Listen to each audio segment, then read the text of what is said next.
हम भारतवासी इसको मकर संक्रांति के रूप में जानते हैं। ये उत्तरायण में मरे हुए व्यक्ति ब्रह्मलोक को प्राप्त होते हैं। अब इस उत्तरायण की शुरुआत जब सूर्य मकर राशि में जाता है तो इस उत्तरायण की शुरुआत होती है, और जब इस उत्तरायण की शुरुआत होती है तो उसी दिन को मकर संक्रांति के रूप में मनाया जाता है। सतगुरुदेव की जय। बंदी छोड़ कबीर साहिब की जय। बंदी छोड़ गरीबदास जी महाराज की जय। स्वामी रामदेवानंद जी महाराज की जय। बंदी छोड़ सतगुरु रामपाल जी महाराज की जय हो। सभी संतों की जय, सभी भक्तों की जय। सत साहिब। तो नमस्कार एंड सत साहिब सभी को। भाइयों, मकर संक्रांति क्या है? मकर संक्रांति काल का एक जाल है। आज हम जानेंगे इसको विस्तार से। मकर संक्रांति का त्योहार देश विदेशों में मनाया जाता है। इस दिन लोग गंगा का स्नान करते हैं सुबह सुबह। कहीं कहीं पर लड्डू खाया जाता है, कहीं कहीं पर खिचड़ी बनाई जाती है, बांटी भी जाती है खिचड़ी। और कहीं कहीं पर इस त्योहार पर मुहूर्त निकाले जाते हैं। कहीं कहीं पर मतलब सभी जगहों पे अलग अलग तरीके से सभी देशों में इस त्योहार को मनाया जाता है।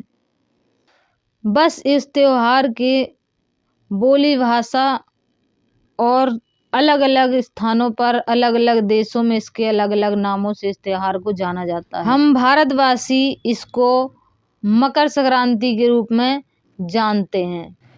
कुछ पंडितों का मानना है कि इस दिन सूर्यदेव अपने पुत्र शनि से मिलने आते हैं, तो इस त्योहार को पिता और पुत्र के मिलने के रूप में भी इस त्योहार को जाना जाता है कि पिता पुत्र के मिलन का ये त्योहार है। तो भाइयों, अब हम आपको बताते हैं कि इस त्योहार का नाम मकर संक्रांति क्यों पड़ा।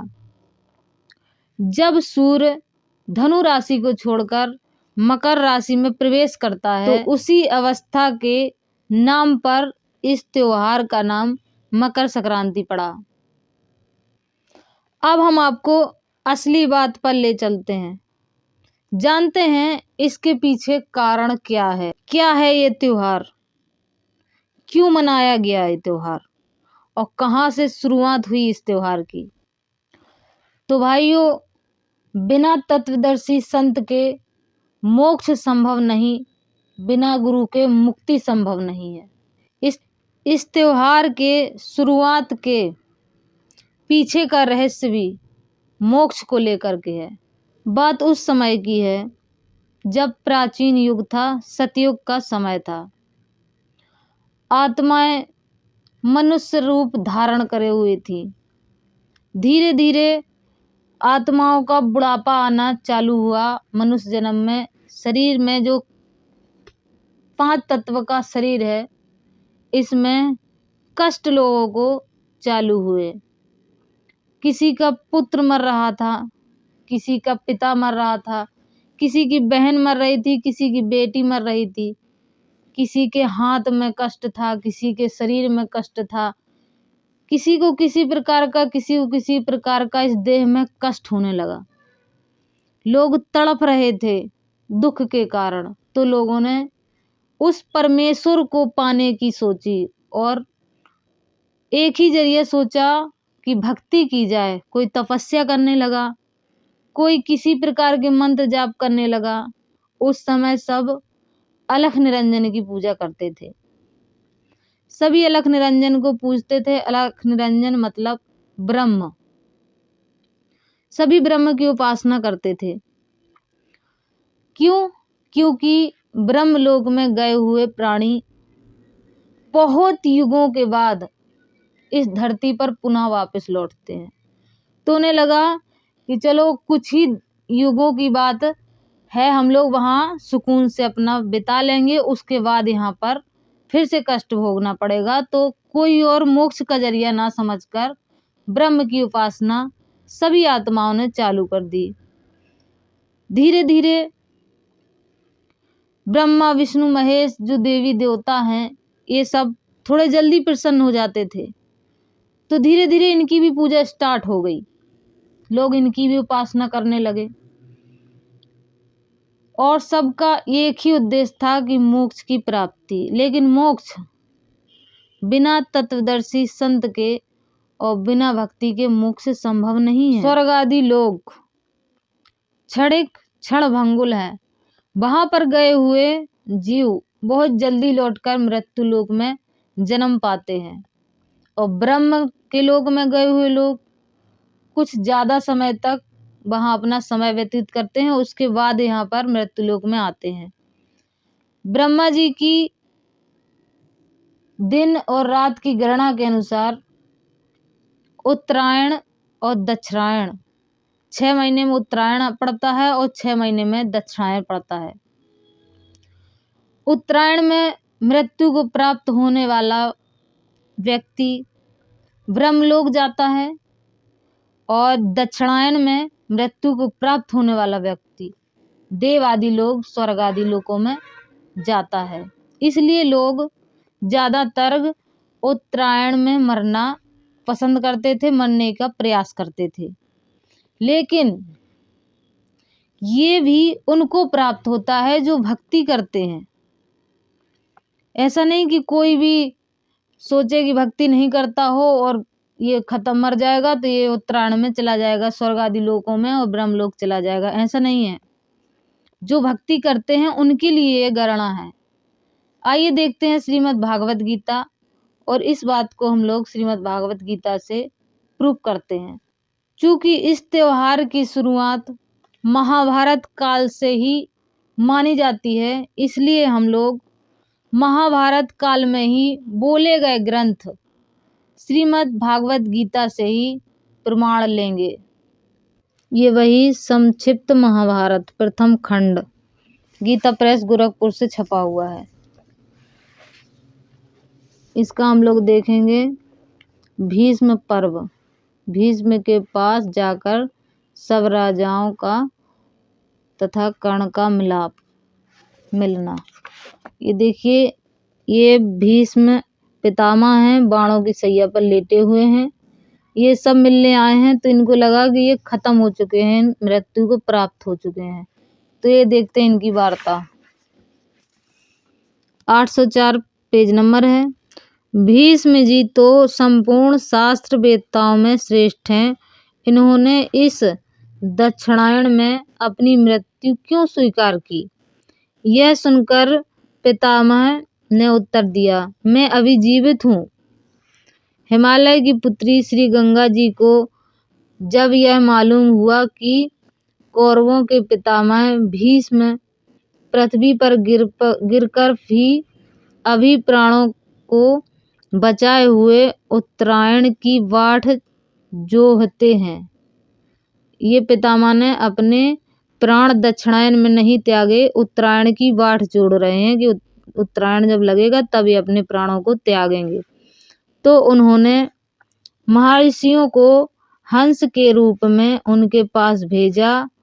उन्होंने आकर सरसैया पर पड़े हुए भीष्म पिता का दर्शन किया। दर्शन करके उनकी प्रतीक्षणा की, फिर परस्पर कहने लगे, भीष्म जी तो बड़े महात्मा हैं, ये दक्षिणायन में भला अपना शरीर क्यों छोड़ेंगे? तो यूं कहकर जब वे जाने लगे तो भीष्म जी ने उनसे कहा, हंसगण, आपसे सत्य कहता हूँ, मैं दक्षिणायन में देह त्याग नहीं करूँगा।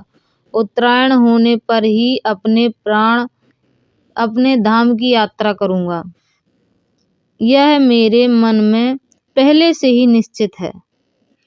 पिता के वरदान से मृत्यु मेरे अधीन है, इसलिए नियत समय तक प्राण धारण करने में मुझे विशेष कठिनाई नहीं होगी। अभी आपने प्रमाण देखा महाभारत से।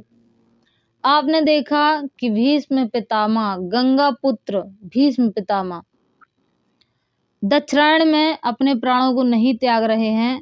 उन्होंने अपने प्राणों को त्यागने के लिए उत्तरायण तक का इंतजार किया।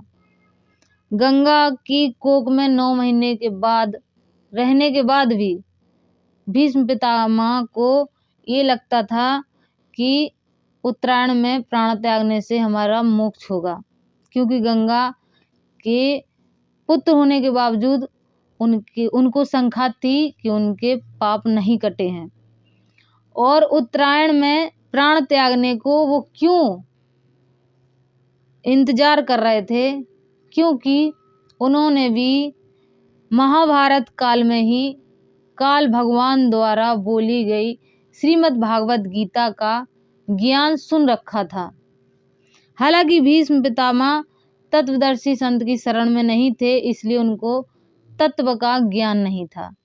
उन्होंने श्री कृष्ण के ऊपर जो काल भगवान ने आकर अर्जुन को उपदेश दिया, वो उपदेश सुन रखा था, उसी की वजह से वो उत्तरायण में प्राण त्यागने की प्रतीक्षा कर रहे थे। तो हम लोग देखते हैं अब श्रीमद् भागवत गीता से कि काल भगवान ने वो उपदेश क्या दिया था उत्तरायण का प्राण त्यागने के रहस्य में। ये वही श्रीमद् भागवत गीता प्रेस गोरखपुर से छपी हुई है। इसका हम लोग देखेंगे अध्याय 8 का श्लोक नंबर 23। अनुवाद पढ़ लेते हैं। हे अर्जुन, जिस काल में शरीर त्याग कर गए हुए योगी जन तो वापस न लौटने वाली गति को, और जिस काल में गए हुए वापस लौटने वाली गति को ही प्राप्त होते हैं, उस काल को अर्थात दोनों मार्गों को कहूँगा। ये 2 मार्ग बताएंगे अब गीता ज्ञानदाता अर्जुन को बता रहे हैं। अभी 24 देख लेते हैं। जिस मार्ग में ज्योतिर्मय अग्नि अभिमानी देवता है, दिन का अभिमानी देवता है, शुक्ल पक्ष का अभिमानी देवता है, और उत्तरायण के 6 महीनों का अभिमानी देवता है। अब ये सब अभिमानी देवता हैं। अभिमानी देवता हैं, ये क्या मोक्ष प्राप्त कराएंगे? इनसे मुक्ति होगी? उस मार्ग में मरकर गए हुए ब्रह्मवेत्ता योगी जन उपरोक्त देवताओं द्वारा क्रम से ले जाए जाकर ब्रह्म को प्राप्त होते हैं। ये उत्तरायण में मरे हुए व्यक्ति ब्रह्मलोक को प्राप्त होते हैं, अर्थात ब्रह्मलोक जाते हैं, ब्रह्म को प्राप्त होते हैं। और ये उत्तरायण 6 महीने का होता है। 6 महीने का होता है उत्तरायण, और 6 महीने का होता है दक्षिणायण।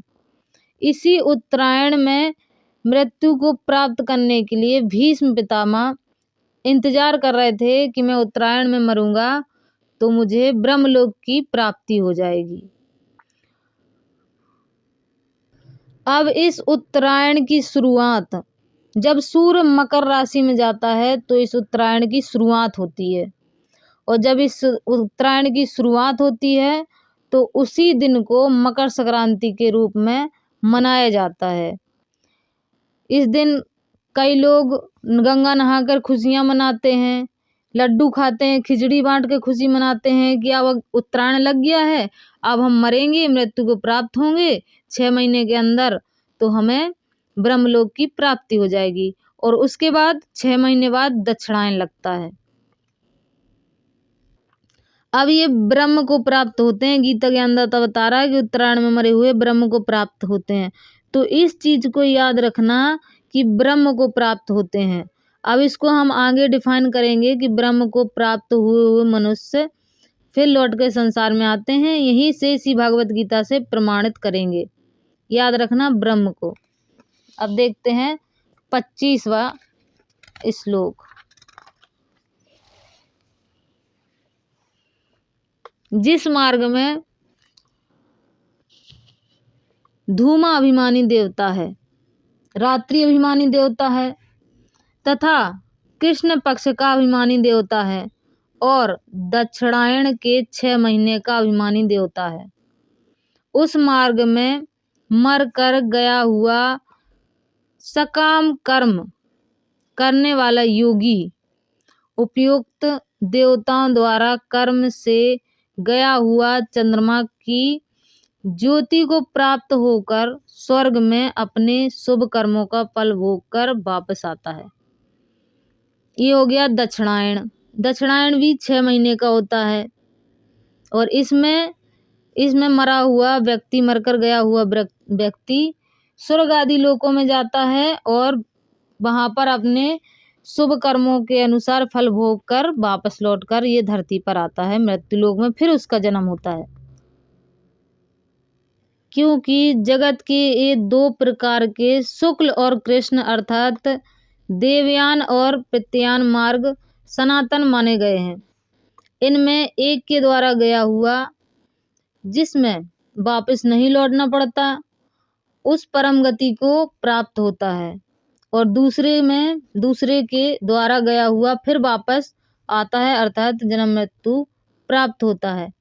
अब ये जो पहला मार्ग है ये कह रहे हैं कि इसमें गया हुआ वापस नहीं आता, तो ये ब्रह्मलोक की प्राप्ति होती है, और ब्रह्मलोक को प्राप्त हुआ तब तक इस लोक में नहीं आता जब तक ये सृष्टि चलती है, और जब दूसरी सृष्टि होती है प्रलय के बाद इसी ब्रह्मलोक की, तो फिर वो मृत्यु लोक में आता है अर्थात उसका मोक्ष नहीं होता, थोड़े स्वर्ग से थोड़े लंबे समय तक उसको वहां पर रहने को मिलता है ब्रह्मलोक के अंदर। तो इन्होंने ये यहाँ पर बताया है। आगे हम लोग वही देखते हैं कि ब्रह्मलोक में गए हुए व्यक्ति पुनः जन्म मृत्यु में हैं। ये वही गीता अध्याय 8 का श्लोक नंबर 16 है। वही गीता ज्ञानदाता अर्जुन से कह रहा है, हे अर्जुन, ब्रह्मलोक पर्यंत सब लोग पुनरावृत्ति में हैं। मतलब ब्रह्मलोक में गए हुए सभी पुनरावृत्ति में हैं, मतलब उनका जन्म मृत्यु होता है जो ब्रह्मलोक में जाते हैं। ये गीता ज्ञानदाता ने यहाँ पर स्पष्ट कर दिया। तो अभी आपने देखा कि उत्तरायण में मृत्यु को प्राप्त होने वाला व्यक्ति ब्रह्मलोक जाता है, और दक्षिणायन में प्राप्त होने वाला व्यक्ति स्वर्ग आदि लोकों में जाता है, और मोक्ष दोनों का नहीं है, पुनरावृत्ति दोनों की है। ये श्रीमद् भागवत गीता ने स्पष्ट किया कि दोनों की ही मोक्ष नहीं है, दोनों पुनरावृत्ति में है, दोनों जन्म मृत्यु के चक्कर में है।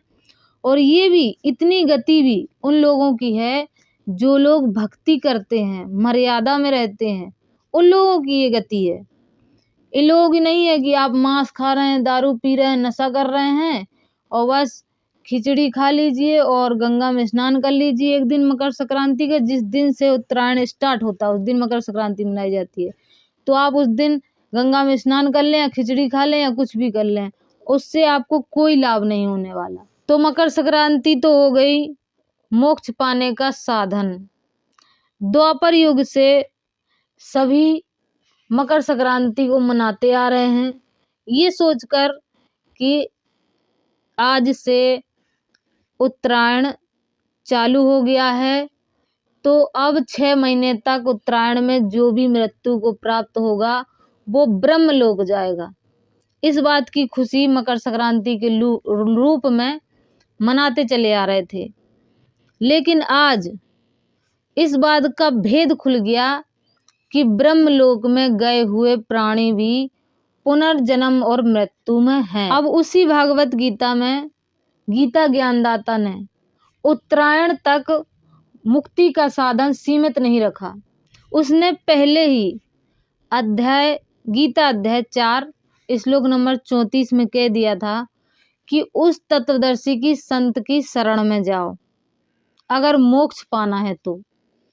फिर अध्याय 15 श्लोक 1 में गीता ज्ञानदाता ने उस तत्वदर्शी संत की पहचान भी बताई है कि जो उल्टे लटके हुए संसार रूपी वृक्ष का भिन्न भिन्न तरीके से बता देगा कि तना क्या है, जड़ क्या है, पत्ते क्या हैं, और मूल रूप जो परमेश्वर है, परमात्मा है, वो कौन है, जो ये सारी जानकारी बता देगा वो तत्वदर्शी संत है।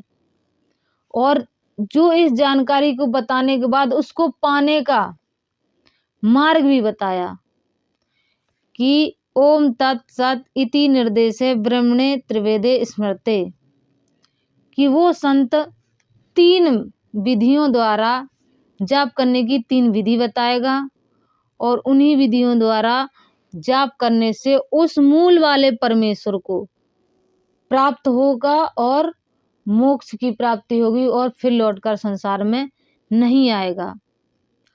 तो आज वर्तमान समय में वही तत्वदर्शी संत जो इन सभी बातों पर खरे उतरते हैं वो हैं परम संत जगत गुरु तत्वदर्शी संत रामपाल जी महाराज, जो इन सभी बातों पर खरे उतरते हैं और आज वर्तमान समय में वही तीनों विधि द्वारा जाप दे रहे हैं, मंत्र दे रहे हैं।